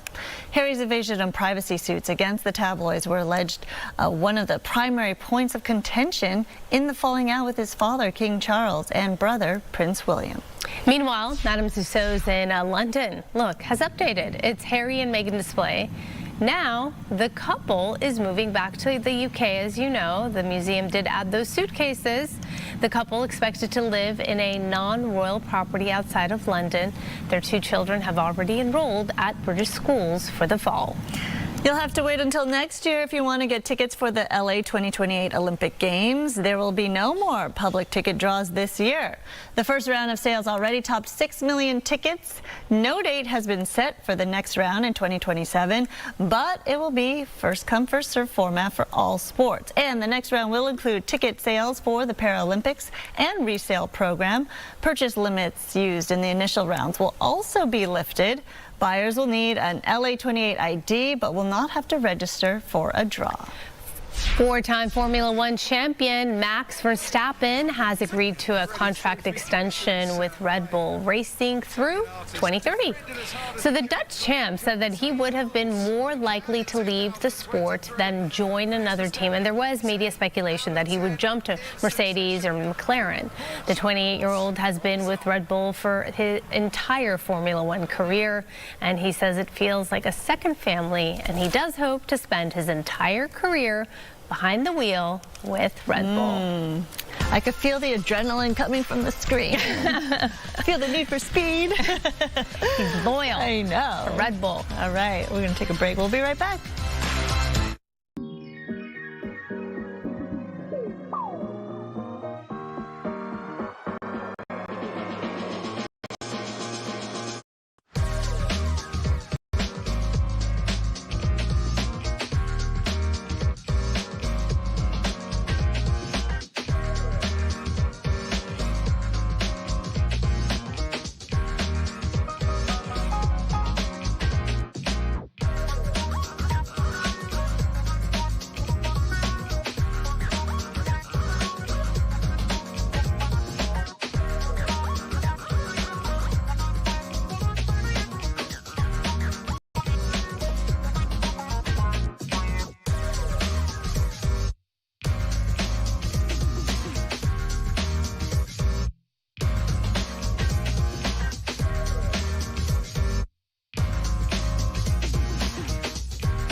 Only on Fox 11 here, sound healers' instruments were stolen and thought to be gone forever. Now she is back in business thanks to the help of a stranger whose online curiosity led to an incredible discovery. Gina Silva reports. Sound healer Melissa Paulo never thought she'd see these sound bowls again after they were stolen from her car in Encino on July 31st.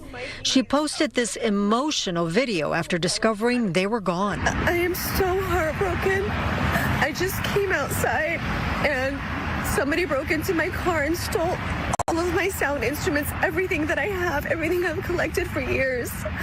Everything is gone. Burglary thieves also struck in other parts of the valley around the same time, stealing valuables from multiple vehicles, including a van in Sherman Oaks belonging to Jamie Dulcimer's friend. She was thankfully able to recover it after about 10 days, but the van was packed with stolen goods from about 6 or 7 other cars. Those goods included computers, knives, sound bath equipment, electronic equipment. The LAPD recovered the items with trackers, but Jamie says the rest of the stolen property was left in the van. They said that anything with the tracking device they were interested in and everything else was fair game. I thought that was pretty shocking too. She turned to social media, hoping to find the people who owned the items that were left behind. Jamie knew the sound bowls and instruments were expensive, valued at about $7,500. I looked on the internet, I looked on Instagram, I started adding myself to different crystal healing, sound healing Facebook groups and posting messages. I looked on Reddit, Nextdoor. Within just a few hours, someone contacted Melissa and told her there's a woman named Jamie posting about stolen sound bowls. And my heart dropped. I was like, I know this is me. I know this is me. So I wrote her right away and sent her a message, and we got on the phone and we shared stories. I was like, oh my gosh, it's mine. How did you feel? It felt pretty amazing. I've previously been robbed, and I know like how heart-wrenching it is, especially when it's not just about the dollar value of the goods, but the story. You really didn't have to take the time to do that, and I appreciate it so much. One stranger helping another stranger with a simple act of kindness. What are you hoping people take away from what you did? I think sometimes it's just like random acts of kindness and, thinking outside yourself, even just for the smallest moment. I think the world needs a lot more kindness and community. Absolutely. What a great outcome. That was Gina Silva reporting. Beautiful. All right, on to this. An update here. Parts of Hawaii could see more severe weather in the coming days, even as communities still recover from the impact of Hurricane Lala. Forecasters warn a tropical cyclone may hit the island as early as the weekend. The storm has the potential to dump up to 15 inches of rain on the Big Island's already saturated ground, which could then trigger possible life-threatening flooding, mudslides, and rip currents. Thousands of people are still without power from last week's hurricane.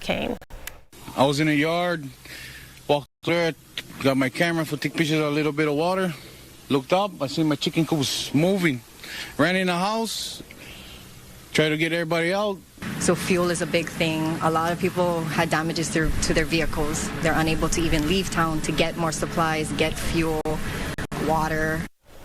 Hawaii's Governor Josh Green urges people, that is, to have up to 14 days of food, medicine, any other medical emergency supply they may need ahead of the weekend's possible storm.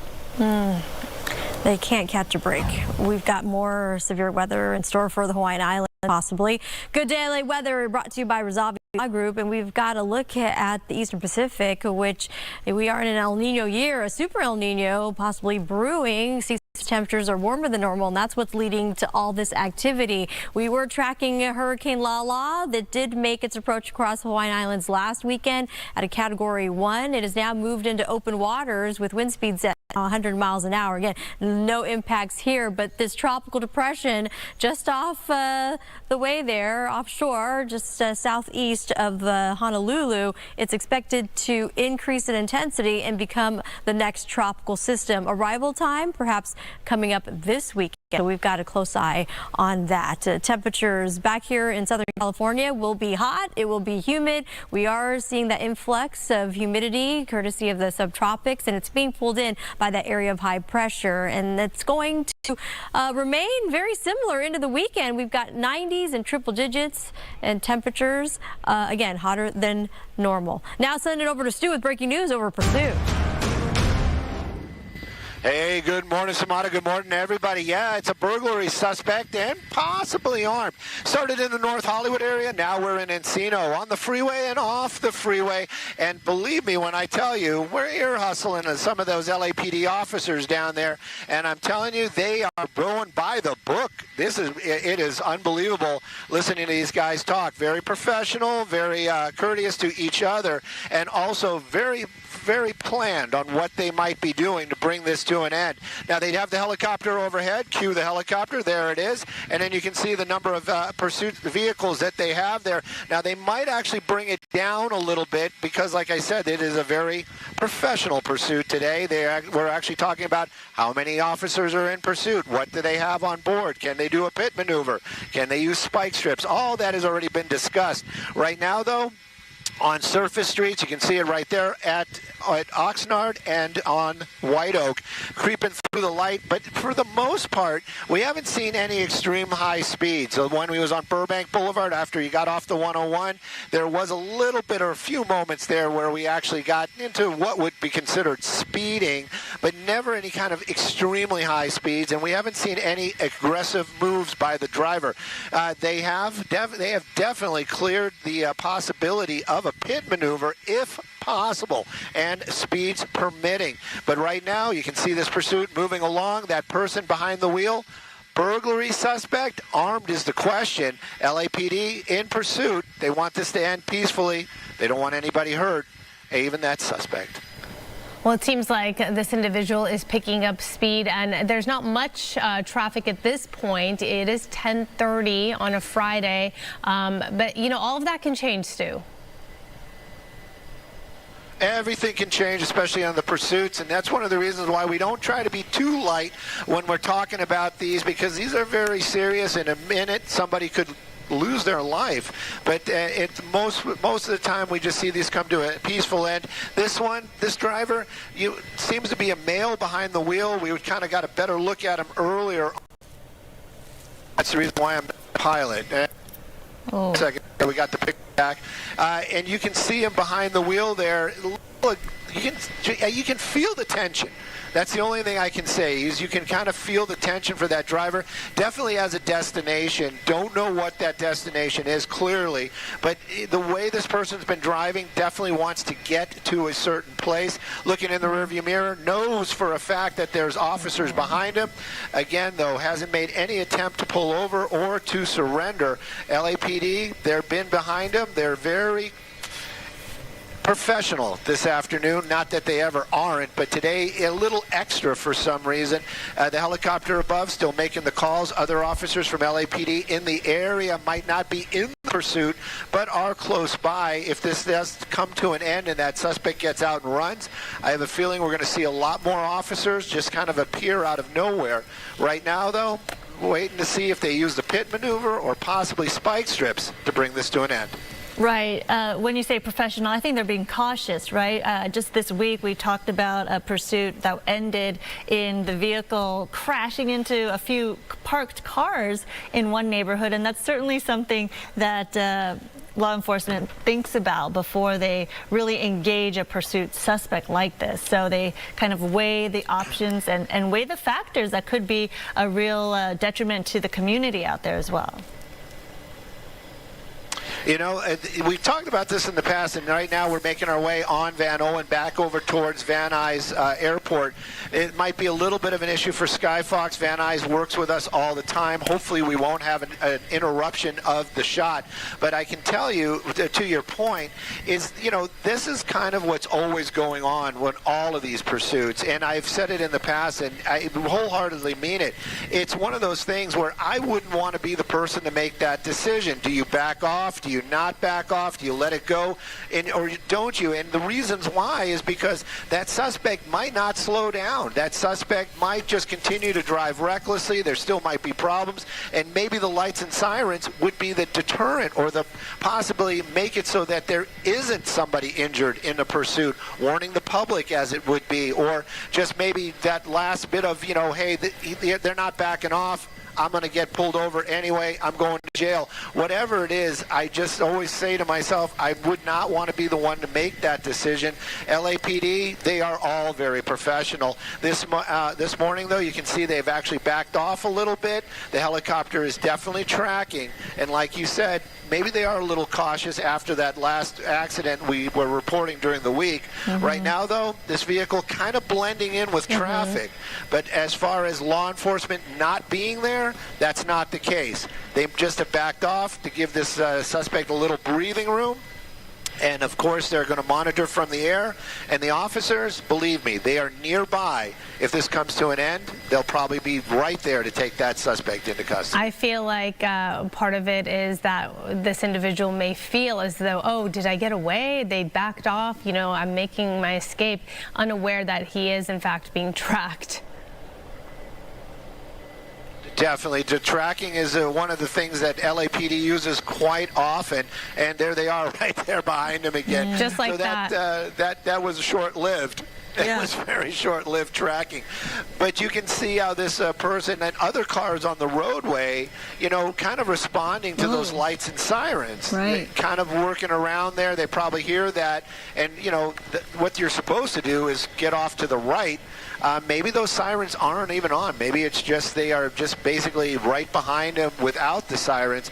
That suspect now making their way still on Van Owen and getting closer to Van Nuys Airport. We're going to be passing that runway here in just a second. And but continuing on, kind of heading back to the North Hollywood area, but now on the streets. Take us back, Stu, to the original call here, the original want, why this pursuit started in the first place. We know there was a burglary, and the details, though, not really clear at this point. Well, you know, this is one of the ones, too, where I always have those questions asked as well. Burglary is what the actual is burglary. 459 suspect is law enforcement or LAPD speak for a burglary. So a burglary, not a strong-armed robbery. A burglary is more of a, you know, maybe this person was inside somebody's house or maybe in a business stealing something. So the possibility that this person is armed is still always on the table, but it's not a robbery as it would be. Like, you know, it's like you see somebody, I'm just making stuff up, you know, going to the tire store with a weapon out and give me all your money. So that's not the situation here, but it is still a very serious crime. And of course, LAPD, they've been having a number of burglaries, especially residential, in the valley. Could this be one of them? Maybe it is. But right now, LAPD apparently saw that vehicle, ran the plate, got behind it, realized who they were, and then the lights and sirens, and that driver deciding not to stop. Definitely appears to be a male behind the wheel. And like I said earlier, we haven't seen any of that overly aggressive driving. You can kind of see him there kind of playing with something in his hands and just kind of very relaxed, I would say, or, you know, as far as it goes, sorry about that, as far as it would go for being a pursuit, very relaxed and just drive. And again, faster than what the posted limits are, but we haven't seen any, you know, center divider. We haven't seen any anything except for just kind of driving, and it does appear that he's doing something with maybe some paraphernalia down there and checking his phone. Yeah, and checking his phone. It's a little tough to tell. You know, the reason they had backed off, thanks to Gigi, who is informing me, is because they were approaching a school, and so there's always concern, of course, when it comes to the safety of the public and obviously a school. That's why they had backed off, and then they immediately got right back on his tail. And then I don't know. Yeah, and again, that's one of those ones. Oh, go ahead. No, when you push in to show the driver earlier, we did see that it was a male in there. Yeah. Wait, as you mentioned, he is handling some paraphernalia, it looks like. But I got the impression that he looked a little agitated as he was looking in the rearview mirror, knowing that there were cops behind him. But you never can tell the mental state and what these people are thinking. It does definitely. It does look like there's some drug activity happening there. He was Yeah, he's carrying something. Lighting something up. Yeah, that is really, really scary, actually, because obviously this individual should not be behind the road. Right. Behind a vehicle on the road. Behind the wheel. Yeah. But thankfully, speeds are not too fast here. Oh, no, they're picking up. They are not in the right state of mind. Right. That always makes it really difficult, right, Stu? Well, all the people have no idea. Oh, definitely. And yeah, and to that same point again, you know, this is the thing. We've seen it in the past. It is something that law enforcement has dealt with in the past. Sometimes these suspects literally are looking at it like, I'm going to go to jail. Let me just get one more fix in. And, you know, like to your point, and to anybody else who's watching as well, we all understand it, is going to be one of those, this is not what you want to see, especially in a high, you know, in a high stress situation with somebody behind the wheel of a vehicle that could easily injure or kill somebody in just in a blink of an eye. And also, it's the same thing. They did back down because they were in a school zone, but it's that same mentality because, you know, they're making these judgment calls that are extremely difficult, that could go either way all the time. And this is one of the things we don't give enough credit to our first responders a lot of times. It is a very difficult job. There's a lot of decision making, and those decisions many times could be the difference between somebody going home and somebody not going home. And this is what we're always worried about. This seems to be the first time we've seen that vehicle actually run a red light right there. And we're staying on Van Owen, heading back towards, slowly, but still heading back towards the North Hollywood area. And as soon as I said it, we're turning into a parking lot now. Okay. This is all pretty interesting indeed. And you've got people out there as well, like you would expect. Moving much slower, but still, we know for a fact, watching this person, probably inebriated. Some kind of judgment calls for him are going to be clouded after we saw that activity just moments ago. Wow. I just think about the people in that parking lot that have no clue what is happening. What is that? Is that a shopping center? Do we see where that is? What cross streets are we on here? I think we're right by Van Nuys, so this is one of those older ones that has that large parking behind it. This is like stuff that was built in the 50s and the 60s. But now making our way back out, we're going to be kind of close to, it says Kittredge, but I know we're near the Van Nuys High School. But no, we're not. I was going to say maybe making our way back to back over to Van Nuys Boulevard. Right there, clearly somebody making some gestures. Not sure if it's somebody that knows them, but definitely getting into that neighborhood out here in the Van Nuys area. Going just a little wider to show you guys. That's going to be Van Nuys High School right there in the shot. So, again, another school in the area. Maybe he's going to slow down. We'll see. But right now, this pursuit continuing. And driving just a little bit more aggressively. Yeah, going around cars that are at the stop sign.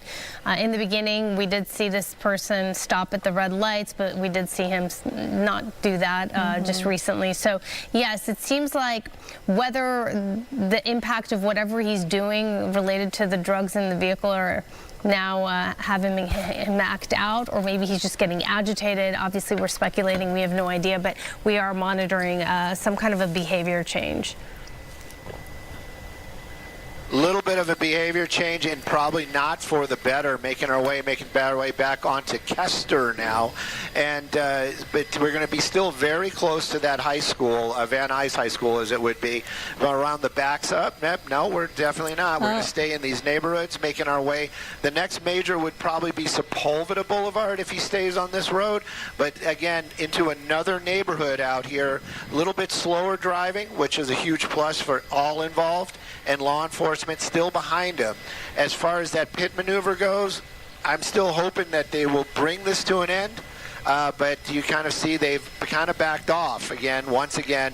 But spike strips still could be in the playbook. Yeah. The thing is, though, he's in a residential neighborhood now, which is a big concern because, again, people were out in that parking lot, had no idea, and now this narrow streets, people maybe in and out of their homes, and they don't want to deal with this guy who could be a big threat to the community. Very dangerous. There's a pedestrian right there. Maybe walking their dog, kids right? Maybe riding their bikes. I know a lot of kids are back in school, but it just depends.